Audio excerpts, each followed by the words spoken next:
కీర్తన గ్రంథంలో 28వ అధ్యాయములో 9వ మాట, నీ జనులను రక్షింపము, నీ స్వాస్థ్యమును ఆశీర్వదింపము. అక్కడే ఉండమ్మ. ఈ జనులను రక్షింపము. రక్షణ పొందిన వారు దేవునికి ఏమవుతారంట? వాళ్ళు స్వాస్థ్యంగా మారుతారు. స్తోత్ర.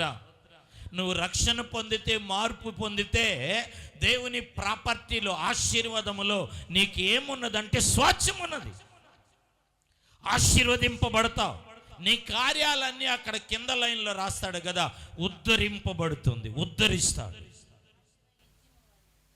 ఏమవుతాడు? కాపరి అయి ఉండి, కొంతమంది అడుగుతూ ఉంటారు కదా, దేనికి పనికిరాని వాళ్ళు ఉంటాడు ఇళ్ళల్లో. అమ్మా నాన్నలు అవమానపరుస్తా, అమ్మా నాన్న సంపాదన మీద ఆధారపడతా, అమ్మా నాన్నలను బయటేస్తా.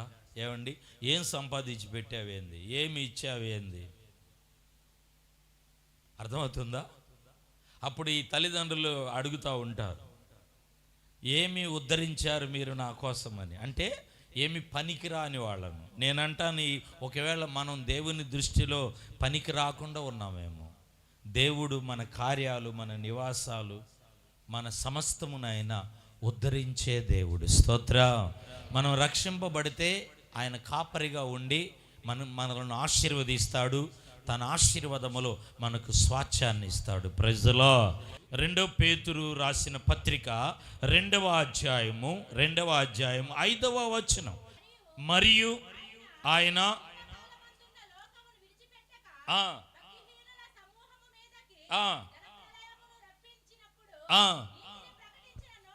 ఆమేన్. స్తోత్ర. కొంచెం జాగ్రత్తగా వినండి. అతడు నీతిని ప్రకటించిన, అంటే సువార్తను ప్రకటించాడు.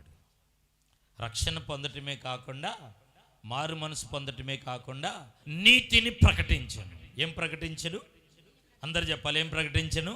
అంటే సువార్తను ప్రకటించాడు. నోవహు కొరకు ఓడను కట్టుకోమంటే పగలల్లా ఓడ కట్టేవాడు, రాత్రంతా ఏం చేసేవాడు? వెళ్ళి సువార్త ప్రకటించేవాడు. ఇదిగో జలప్రళయం రాబోతుంది, మీరు మరణం కాబోతున్నారు, నరకానికి వెళ్తారు, మీరు సువార్తను అంగీకరియండి, రక్షణలోనికి రండి అని ఆ రాత్రి అంతా వెళ్ళి ఏం చేశాడంటే నోవహు సువార్తను ప్రకటించాడు. మనం మార్పు చెందటమే కాకుండా మనం కూడా ఏం చేయాలి చెప్పండి? సువార్తను మనం ప్రకటించాలి. కొంతమంది అసలు ప్రార్థనకి వెళ్తున్నట్టుగా పక్కన వాళ్ళకి తెలియదు, సిగ్గుపడతారు. బైబిల్ తీసుకెళ్ళాలన్నా సిగ్గుపడతారు. మేము ప్రార్థనకి వెళ్తున్నామని చెప్పుకోరు కొంతమంది. మనం సువార్తను ప్రకటించాలి. స్తోత్ర. గట్టిగా స్తోత్రం చెల్లిద్దామండి. 1 కొరింథీ 9వ అధ్యాయం 16వ వచనం, 9వ అధ్యాయంలో 16వ వాక్య భాగాన్ని చదువుదామండి. ప్రకటించుచున్నాము, సువార్తను ప్రకటిస్తున్నాము, మాకు అతిశయ కారణము, సువార్తను ప్రకటించవలసిన భారము మా మీద మోపబడి ఉన్నది. స్తోత్ర. స్వార్థను గూర్చి నేను సిగ్గుపడువాడను కాదు అంటాడు. స్వార్థను ప్రకటించే భారము ఎవరి మీద ఉంది చెప్పండి? మన మీద ఉంది. మనం స్వార్థ ప్రకటించాలి. మీరు ఎవరైనా అడగొచ్చు, కిందకు వచ్చిన వాళ్ళు అడగొచ్చు, ఏమండి మాకు చదువు రాదు, మేము స్వార్థ చెప్పలేమని. మీరు పొందుకున్న దాన్ని ఇతరులకు మనం ఏం చేయాలి? ఈ రోజుల్లో చాలామంది సంఘాలు చెడగొట్టేవాళ్ళు ఉన్నారు,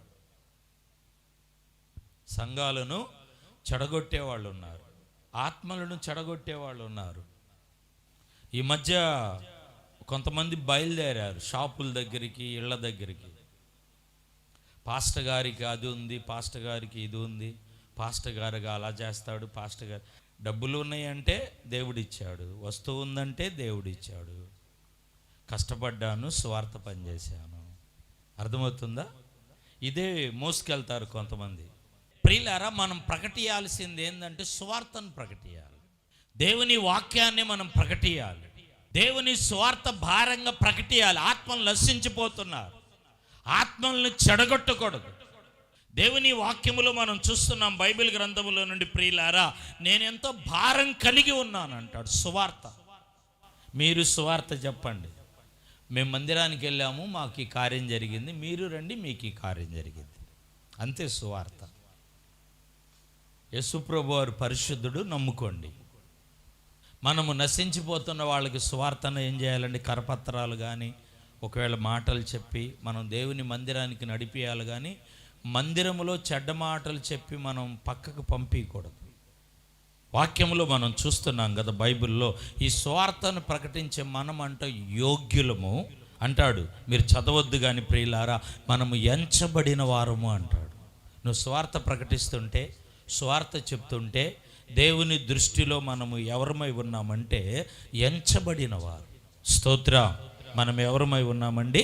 ఎంచబడిన వారు. మరి ఓ ప్రాంతంలో ఓ కాలేజీ ప్రిన్సిపాల్ గారు, ఆ కాలేజీ ప్రాంగణంలోనంట ఎవరైనా సువార్త ప్రకటించినా, కరపత్రాలు ఇచ్చినా, యేసుప్రభు వారి గురించి చెప్పినా, ప్రార్థనలు చేసినా ఊరుకోడు, కేసు పెడతాడు. కరపత్రాలు చించేస్తాడంట, బైబిల్ తీసి పక్కన పడేస్తాడంట. అలాంటి వ్యక్తి ఓ రోజున జీతాలు ఇవ్వటానికి 2-3 టీచర్ని అప్పట్లో బ్యాంకుకి పంపించాలి కదండి. ఓట్సలు రాసి ఇస్తే వాళ్ళు డబ్బులు ఇస్తారు. డ్రా ఓ 10 లక్షలు 20 లక్షలు తీసుకొని వస్తున్నారు. ఈ టీచర్స్ ఇద్దరు ఆటో ఎక్కారు.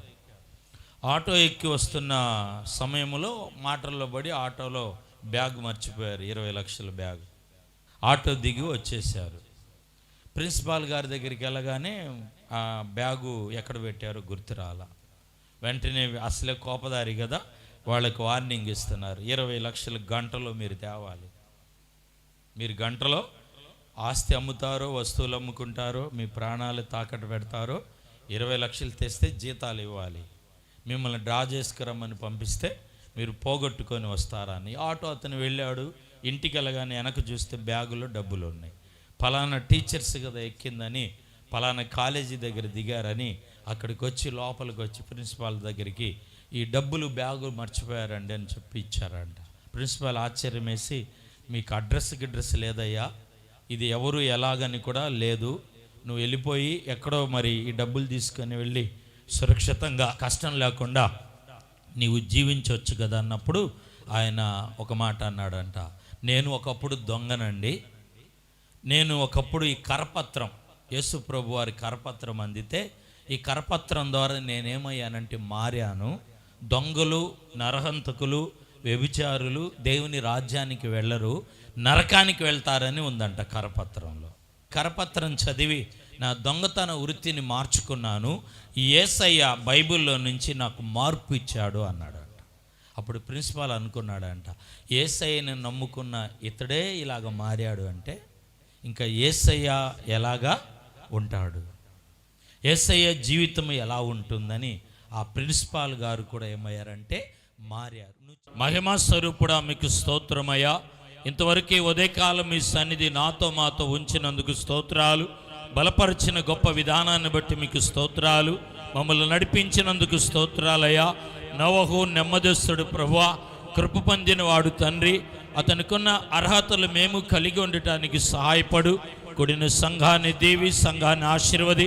ప్రియులు అవసరత కలిగి వచ్చారో, ఎలాంటి పరిస్థితిలో ఉన్నారో, ఈరోజు వారు ఏ ఏ పనులకు వెళ్ళబోతున్నారో, ఏ ఏ కార్యాలు త్వరపెట్టబోతున్నారో తోడుగా ఉండి దీవి, తోడుగా ఉండి ఆశీర్వది. బలపరిచి మహిమతో నింపయ్యా. ప్రతి కార్యములు మీరున్నారు. విన్న వాక్యం 30, 60, 100 దీవించమని యేసు నామమున ప్రార్థించి అడిగి పొంది ఉన్నాము తండ్రి. ఆమేన్.